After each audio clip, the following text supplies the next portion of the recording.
with 2 Red River, one Scotch bonnet, onion, and tomato. Okay. So that is what you got left on your tray. So what we are going to do, we're going to do some justice to them. Okay, so what we do firstly is we half it, and then we take out the seed um, without wasting anything. So you just do it like this.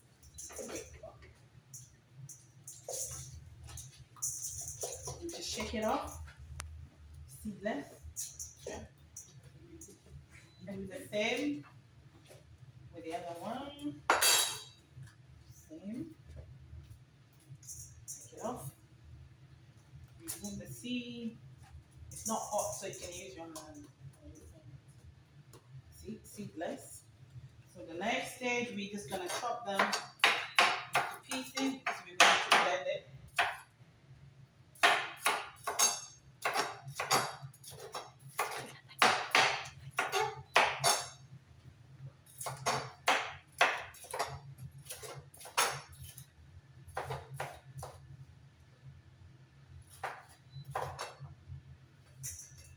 Did you do a lot of cooking like in Ghana? In Ghana, I think every country cooks. No, but a lot of people don't cook. Many people aren't. No, I think in Ghana you can only find a few because I've seen some Ghanaians. I met them here in this country. They can't cook. These are girls. These are, and you can tell why when you get to know them more that they are special children. Like when I say special children, they are people who comes from a wealthy background. Normally they have like au pair, housemaid. They have their own chefs, so they never get to know what goes on in the kitchen. All they see is food is ready and eat because I met quite a lot of them. And I have to teach them how to do certain things as well because we became friends and even when they're having events like like party and stuff, I have to um, show them what to do. So not everybody does, but then they realize that the world is not just about living with your parent forever. Even you marry and then that side of things has to change because sometimes this is where some of these men they go astray. When you can't cook for me, I have to go outside and eat. Obviously, whoever cooks for me is going to be my, whatever. So yeah. This is what happens within African culture as well. Food, they expect a woman really to be able to cook, and if you can do that, it sustains a lot of things, and you'll be surprised that a lot of them to those in those positions, they can't cook. They might, we've seen a lot of these things happen. So you have to, I would say the percentages, let's put it to women, about 95% you have to cook. Yeah. I think it's good. It's for your own benefit as well. If you want to say now, I come to the Scotch bonnet. Yeah. Before I get carried away with this, cook and you cook. Yeah. How many of you like spicy? It's all of you. Okay. Scotch bonnets can be quite hot. So one is not bad for the class, and some people ask for more. So if you want more, you can ask, give it to you. But if you want spice and you think, okay, you don't want too much, I'll say cut it into half and use half because the heat is in the seed. With the Scotch bonnet, we don't get rid of the seed because that is where the spice, the heat is. So we don't get rid of that. So just cut it into half and use half. And if you feel unsafe, just cut it into half and take out the seed.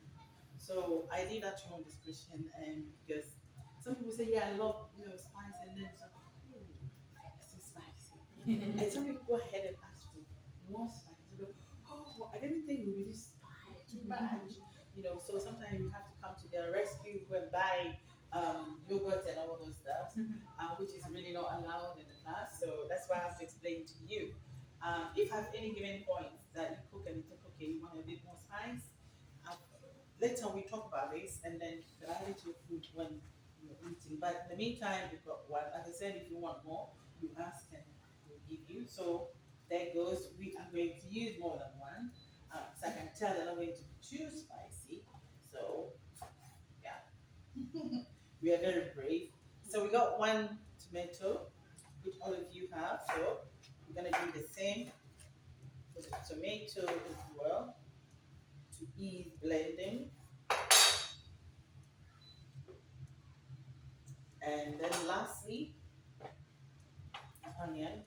Nothing special. You just take out the skin.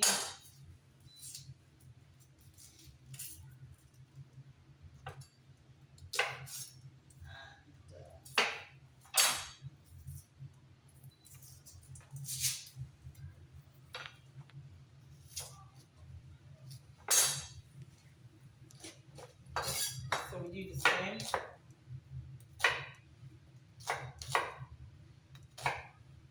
We do that just to ease blending. It's not yeah, because we're gonna blend it, and I have to show you the consistency. You don't want anything. You need a test. No. All right.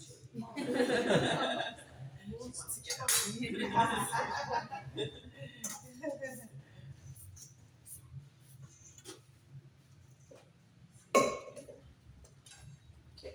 So I'm going to blend. We have the blender point here. So I think you all have to wait in tens. By that time, I'm sure if you're waiting for the next person, you're ready with your. We supply all of you with the cup. So you do the same as I've done. Put them in the cup, and then you come over to the blending points. Or if mine is idle, you can use it instead of waiting. So you times it. No water because it's like a smoothie cup, so we don't need water. But sometimes it proves difficult, so we have to just stop and shake it and put it back. So let's see how it goes like this one. Let me check it.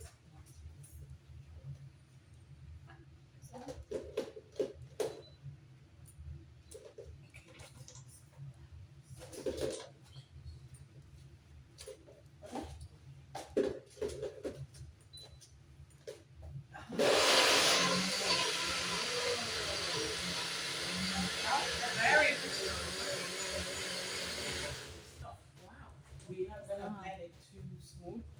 I have to show you what we need to do here.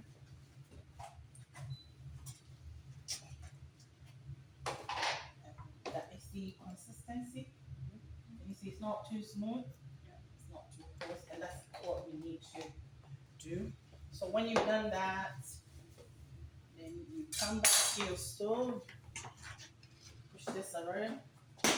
We're going to use this pot for the sauce. We turn the heat on again. Like I did earlier, I'm gonna start with a very hot one, the highest. And I come to the oil as well. Back in Africa, we use a lot of oil, but obviously as time goes by, some people think too much oil is not good for you. So what then? I'll leave that to your discretion again here. But I'm going to use a lot of oil. Oh wow. When Yeah, because I'm cooking more than you're cooking. Okay. Yeah, so I've got lots of things to do after. So we wait when the oil is a little bit hot. Then we add. Let me check. This is how we check. Almost ready, but not yet. you have to use palm oil. Yeah, we use palm oil a lot for this dish as well. But because of allergy and stuff, we decided to make it neutral for everybody to be able to cook without thinking that, okay, I'm allergic to palm oil, especially when you don't use palm oil. So the safest thing is to use either olive oil, sunflower oil, vegetable oil, rapeseed oil, whatever oil that you can cook it. But palm oil, people have their doubts and you don't want to go through that. So I add it and then we stay. When you're backing away from Okay, at this stage, we're gonna cover it and reduce the heat to medium. Just ignore anything else I do here because I'm cooking more than you do, so I have to keep doing the blending. So no, she's blending twice, we're going to blend once. You're going to blend once. That's it. and this is what your sauce is gonna look like and the quantity. Yes, please. So you go back to your station and do that now. Yes. So when you finish blending, please put the when you want to start cooking the sauce, start with a hot, very high temperature, then reduce it. Are these recipes, are they known across Ghana or are they from a specific part of the country? They are known across Ghana. It's one of the street food as well. So, and it's a traditional one as well. But we have to omit certain things, which is fine because it's migrate food. Okay. Otherwise, there's a lot more attached to it. But this is the simple way to simplify it. And really, it's when you go to Ghana, you see them serving yam, the way we're going to cook it, I didn't you know, sauce and spinach and kind of thing. Very good, thank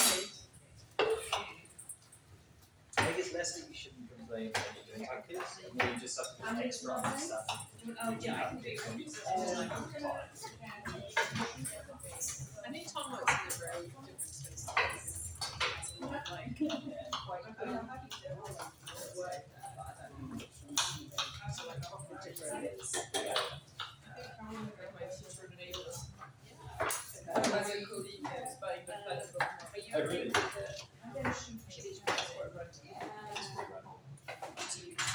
We'll hang out. Yeah, to you, I would feel where you put next to my. I don't know, it's just. Is your religion? Is he? You can get $100 donation Alex, no? Add it to. Yeah, no hair. I'm already flipped him on him with this. It's nice. You invite us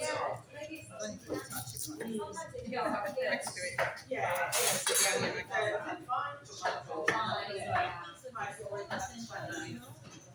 Not all of them are like that.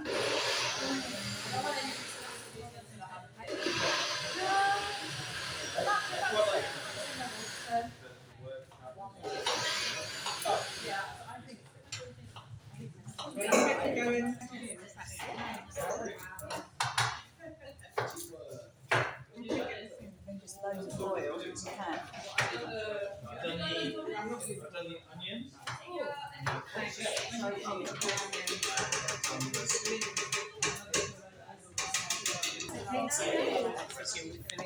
Chocolate tomatoes. With the blending. You see, now you're getting interested. You're getting interested.